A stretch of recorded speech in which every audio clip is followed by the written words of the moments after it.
The 1992 edition of Ralph Denier's Guitar Handbook, a fantastic reference piece, contained a foreword written by the iconoclastic guitarist of King Crimson, Robert Fripp. Something of an eccentric is our Robert, but he said something really interesting in a short but very insightful piece. He said, musicians deal with music, professional musicians deal with business. And I think I'm paraphrasing now. If we want to concern ourselves with music, if we want to be a musician, it's probably best to be an amateur. If we want to serve music, then that's the price we're going to have to pay. Now there's a lot of stuff contained in a very short paragraph. And that's what I want to talk about today, this issue of becoming professional, not professional in the Steven Pressfield commitment to your craft sense. Steven Pressfield I've spoken about before. He wrote a very good book. He's an author of Bhagavants and other historical novels, but he wrote a non-fiction book about resistance called The War of Art, about the resistance that we have to overcome the inner voice. And he talks about turning pro, but in a way he's talking about your habits as a person, rather than making a living. And obviously, contrasting that, Robert Fripp's looking at the simple point that once you become professional, as in earning a living, a large portion of what you're going to have to spend your time doing is not making your art, whatever that might be, but making a living and doing what is necessary. You know, if you're selling art online, well, you need to concern yourself with marketing ideas and technology and all sorts of other things. You need to write to people and connect with people and write about your art. And it's not just making art and then it's out in the world and that's the end of the story. What I was talking about in the last vlog was this idea of using my art, my area as an example. You know, if you're going to be a visual artist, you might say, I am a visual artist in terms of making a living doing it, which is now the position I found myself in, or you might say I am an artist from the perspective of it is your personal identity. Your living might be obtained by all sorts of other wonderful means, you know, whether they are passive or more active.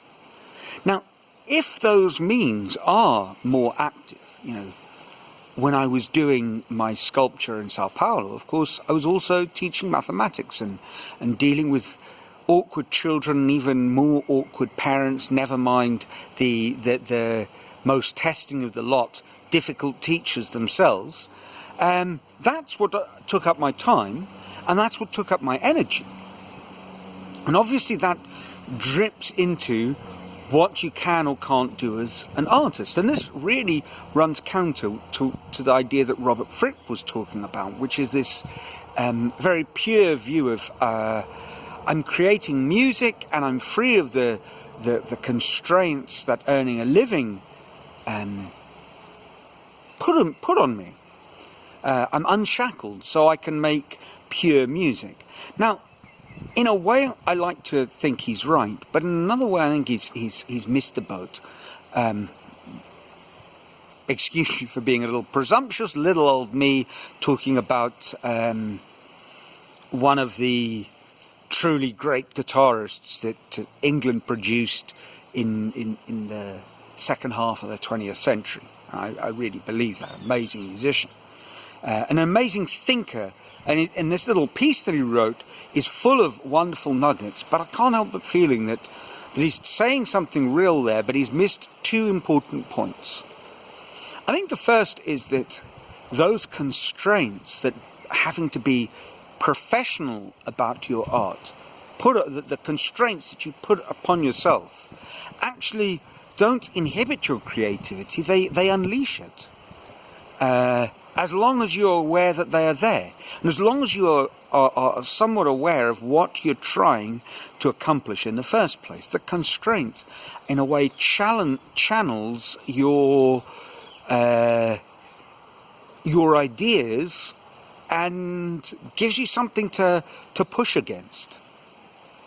I think the other area where in a very fundamental sense, he's not really addressed at all, is that if you are going to reach the technical level, and obviously a lot depends on what you're trying to do, how long it will take to reach that technical level.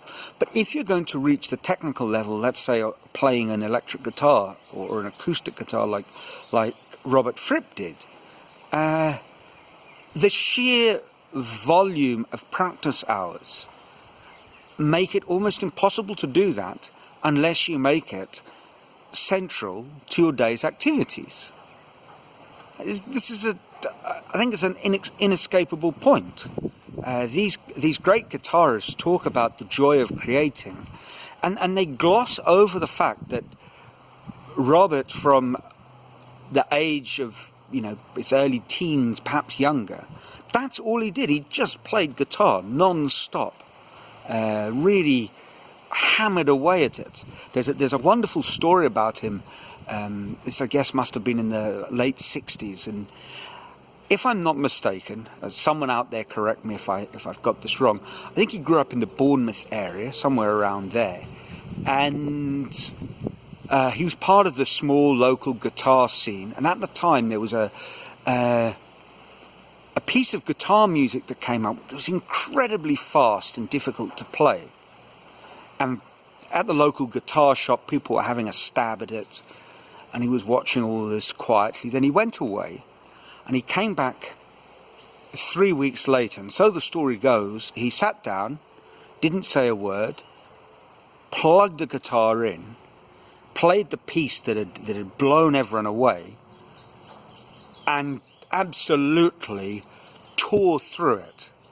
And at the end, the only thing he said is, "Gentlemen, I think you'll find that was 32 seconds longer than the original." Can't remember the exact time, but it was something in a significant magnitude, and everyone was just gobsmacked.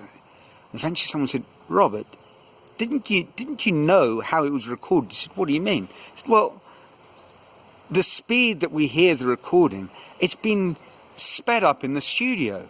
So you haven't played it 32 seconds faster than Joe Bloggs played that solo. You've played it or this instrumental piece, you've played it 32 seconds faster than an unfeasibly sped up version." And that was Robert Fripp. Now, you don't get to play an electric guitar with mind-boggling dexterity, an amazing reach of I can't remember again details. I'm not a guitarist, so why would I? But a sort of ability to span loads and loads of frets with one hand and control this, and you don't do that unless you practice and practice and practice, not just from a point of view of developing your musical chops, but developing the physical strength and dexterity to perform what you're doing, the calisthenics, shall we say. And you can't do that as an amateur. So I think this issue of money is a very interesting one, and becoming professional about what you're doing becomes, in a sense, necessary if you're going to really develop the underlying you, the real you, the potential you that is hidden. To unleash it, you need technical ability, and that requires practice, and at some point that requires going all in. Now, it might not mean going all in as in if you're let's say you're an aspiring writer. It might not mean that you give up everything you're doing and you think that you're going to make a living from your first novel. Going all in might mean writing your novel at night, and as so many writers have done, working working in a news... these flies, rainy season. Make no mistake, the tropics does not lack in flies. So, where was I? You're an aspiring writer. Maybe the way forward is working at a newspaper or as a copywriter in an advertising firm with some sort of serious editor who is busting your balls to meet the constraints of the professional side of what they're delivering. It might have nothing to do with your art, but it will have everything to do with forging your writing chops. So I think that's an important point. This idea that you're going to just sit in your back room and write that novel. Obviously some people do that, but perhaps a way of turning pro and also making a living is finding some sort of in-between bridge that will help pay the bills while you develop the skill level to earn sufficiently from what you're doing. And I believe that in almost every creative endeavour there is a way of earning sufficiently from your art, from your creative endeavour. And that in itself, that professional side, may require a little creative thinking too. That doesn't negate the point that there are probably many professionals out there who have gone the other way.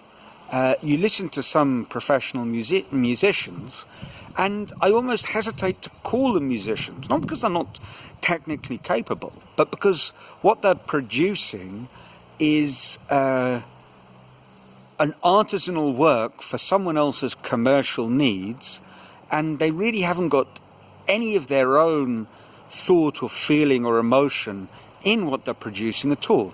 They're essentially just banging something out because it's what the market demands and what it will pay for. And perhaps they're not a musician. Perhaps at heart they are something completely different.